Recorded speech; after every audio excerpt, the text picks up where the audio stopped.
사랑하는 형제자매 여러분, 우리는 성경의 기적들을 이야기할 때 홍해가 갈라졌다, 눈먼 자가 보게 되었다, 죽은 자가 살아났다처럼 되게 화려한 결과만을 기억하곤 합니다.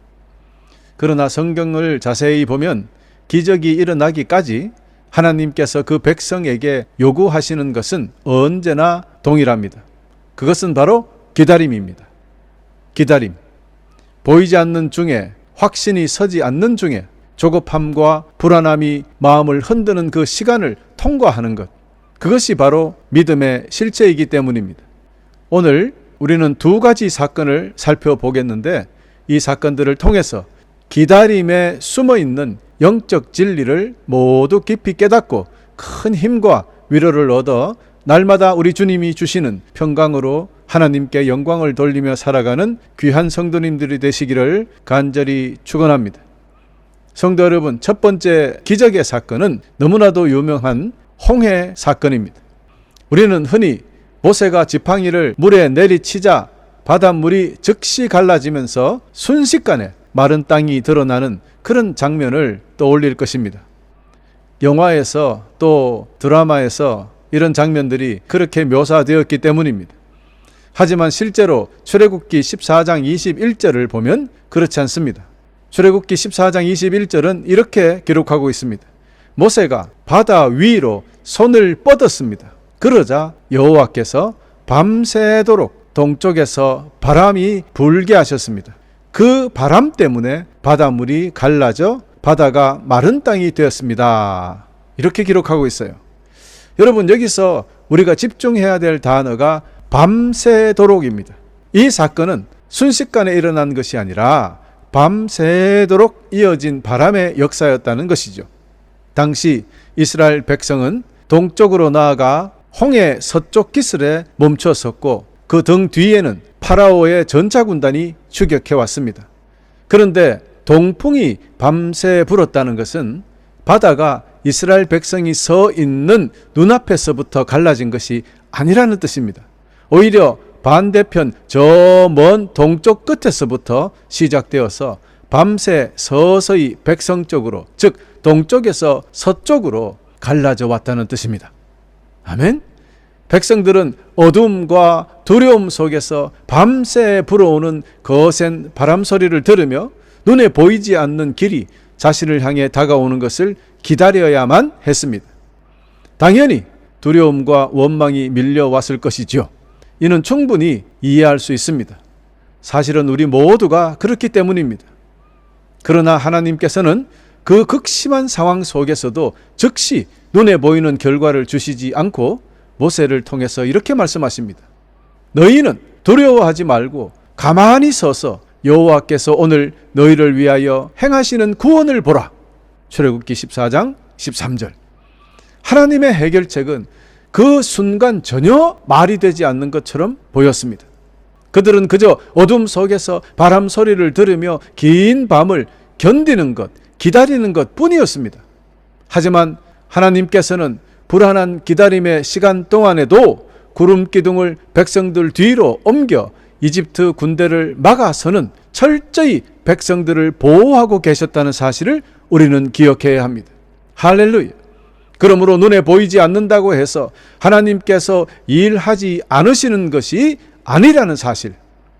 모세 역시 밤새 동풍이 어떻게 바다를 가를지 다 알고 있었던 것은 아니에요. 모세의 믿음은 모든 과정과 방법을 미리 파악하는 것이 아니라 다 알지 못해도 하나님이 말씀하셨으니 신실하게 이루실 것이라는 그 사실 하나를 끝까지 붙드는 것이었습니다. 여러분, 그렇습니다. 성경이 말하는 기다림은 바로 이런 것입니다.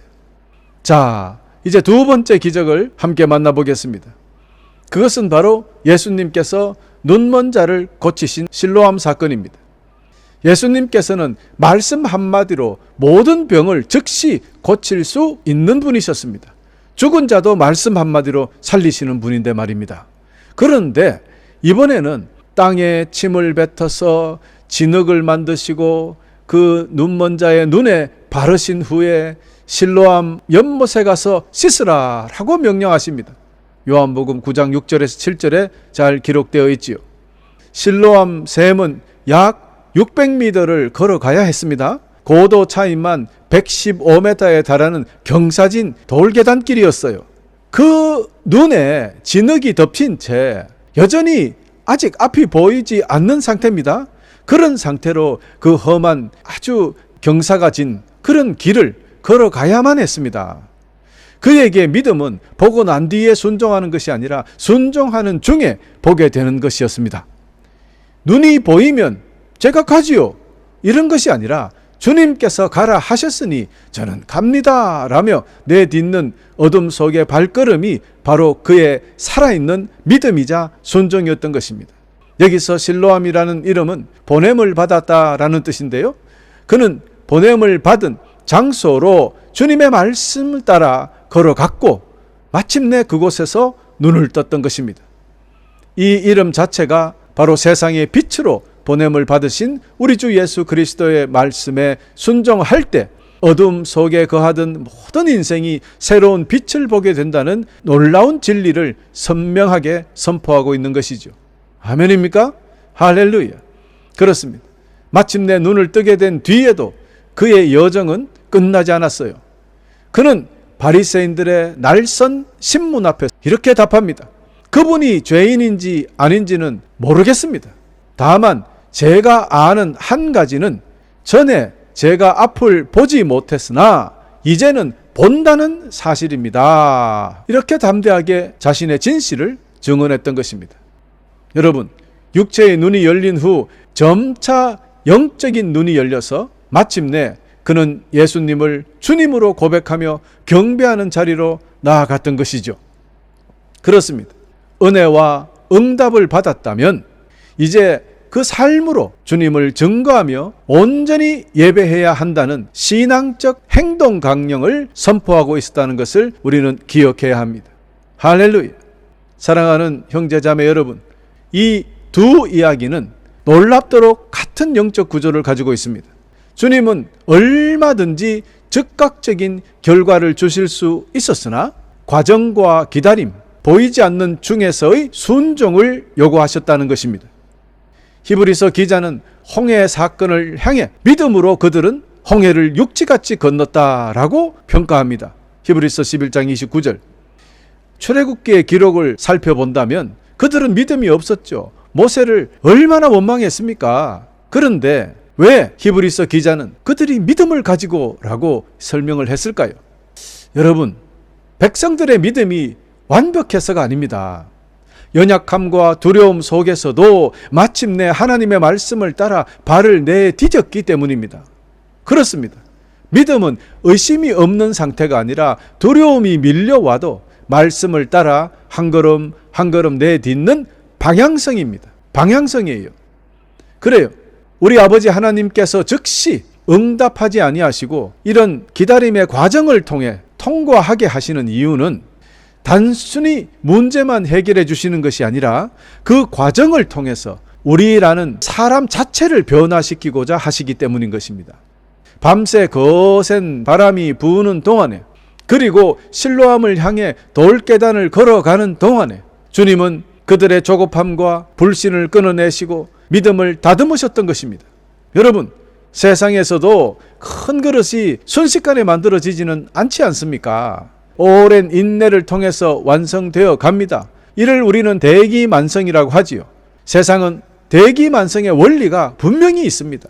하물며 하나님께서 당신의 거룩한 백성을 만드시고 그 삶의 기적을 담아내는 과정은 어떠하겠습니까? 특별히 고난 중의 기다림은 하나님께서 먼저 우리 안에 고통을 담아 그릇을 단단하게 점검하시고 우리의 심령을 넓혀가시는 거룩한 시간입니다. 고난이라는 시련을 담아내지 못하는 작고 연약한 그릇은 결코 하나님이 예비하신 크고 풍성한 축복도 담아낼 수 없기 때문입니다. 그러므로 하나님 안에서 믿음으로 견뎌내는 기다림은 결코 낭비되는 시간이 아니올시다. 그 기다림이야말로 하나님의 거룩한 그릇으로 완성되어 가는 필수 과정이며 마침내 터져 나올 기적이자 가장 찬란한 축복의 시작인 것입니다. 그래서 기다림은 축복이 되는 것이죠. 할렐루야. 사랑하는 성도 여러분, 혹시 여러분 삶에 지금 밤새 견뎌야 하는 홍해가 있을 수 있습니다. 앞은 막혀 있고 뒤에는 두려움이 쫓아오는 절체절명의 상황에 놓여 있을 수도 있습니다. 혹은 눈에 진흙을 바른 채 아직 아무것도 보이지 않는 대로 걸어가야 하는 실로암의 낯선 길 위에 서 계실지 모릅니다. 그렇다면 여러분, 오늘 이 네 가지 진리를 마음 깊이 기억하시기를 소망합니다. 첫 번째, 하나님의 침묵처럼 느껴지는 그 기다림의 시간에도 하나님께서는 이미 일하고 계신다는 진리를 믿으시기를 바랍니다. 아멘. 둘째, 순종은 확신이 선 뒤에 하는 것이 아니라 확신이 서지 않을 때 그 말씀에 의지하여 내딛는 결단이라는 것입니다. 실로암으로 향하던 맹인의 발걸음처럼 모든 것이 다 보이지 않아도 우리 주님께서 말씀하셨기에 믿음으로 한 걸음 한 걸음 내딛는 그런 결단이 필요하다는 말입니다. 이것이 진짜 믿음이기 때문이죠. 셋째, 기다림의 시간은 버려지는 시간이 아니라 믿음이 정금같이 빚어지고 큰 그릇으로 넓어지고 튼튼해지는 은혜의 시간임을 기억해야 하겠습니다. 긴 밤이 없었다면, 그 고된 순종의 길이 없었다면 우리는 기적의 결과만 알 뿐 하나님을 인격적으로 깊이 만나지 못했을 것입니다. 그래서 고난 중의 기다림 시간은 꼭 필요한 것입니다. 네 번째, 감사는 문제가 다 해결된 후에 하는 것이 아니라 후뿐만 아니라 과정 속에서도 올려드려야 한다는 것을 여러분 잊지 마시길 바랍니다. 많은 사람들은 어떤 일이 잘 되고 승진하고 기분 좋은 일이 있으면 감사는 쉽게 해요. 그러나 그런 상황 아닌데 감사하는 것은 어렵죠. 그러나 어떤 상황 속에서도 성경은 감사하라고 했습니다. 그것이 바로 믿음입니다. 아직 바다가 갈라지지 않았어도, 아직 눈이 보이지 않아도 하나님이 나와 함께 계시기 때문에, 우리 주님의 말씀이 우리에게 있기 때문에 우리는 미리 감사할 수 있는 것입니다. 그러므로 우리의 감사는 환경에 대한 반응을 넘어서 하나님을 향한 온전한 신앙 고백이 되어야 하는 것입니다. 그것이 바로 온전한 감사입니다. 오늘부터 여러분 모두 이런 넘치는 감사가 여러분 삶에 있기를 간절히 축원합니다. 할렐루야. 사랑하는 성도 여러분, 이제 말씀을 맺어봅시다. 모세와 백성들은 칠흑 같은 어둠 속에서도 하나님의 말씀 하나를 붙들고 밤을 기다렸습니다. 실로암으로 간 그 눈이 먼 사람, 역시 보이지 않는 막막함 속에서 우리 주님의 명령에 순종으로 발걸음을 옮겼습니다. 마침내 아침 햇살이 차오른 홍해 앞에서, 그리고 실로암 연못 앞에서 그들은 하나님의 위대한 구원을 보았습니다. 할렐루야. 사랑하는 성도 여러분, 지금 우리 앞에 주어진 기다림의 밤이 아무리 길고 흔들림이 찾아온다 할지라도 여러분 조급해하거나 두려워하지 마십시오. 우리 주님은 오늘 또 이렇게 말씀하십니다.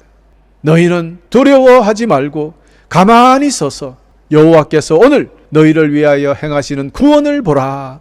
할렐루야. 이 위대한 약속의 말씀을 여러분 심령 깊이 새기시기를 간절히 부탁드립니다. 캄캄한 어둠 속에서도 우리를 위해 밤새 불어오는 거룩한 동풍을 바라보며 순종의 길을 끝까지 걸어가십시오. 그리하여 기다림의 끝에서 모세처럼, 그리고 눈을 뜬 실로암의 사람처럼 튼튼하고 넓어진 믿음의 그릇 위에 준비된 하나님의 큰 기적과 축복을 온전히 받아 누리며 주님께 뜨거운 감사와 찬양을 날마다 올려드리는 승리의 성도님들이 다 되시기를, 기다림을 통해 기적을 선물해 주시는 우리 주 예수 그리스도의 이름으로 간절히 축원하면서 오늘 말씀을 마치겠습니다. 기다림은 축복이고 기적입니다. 할렐루야.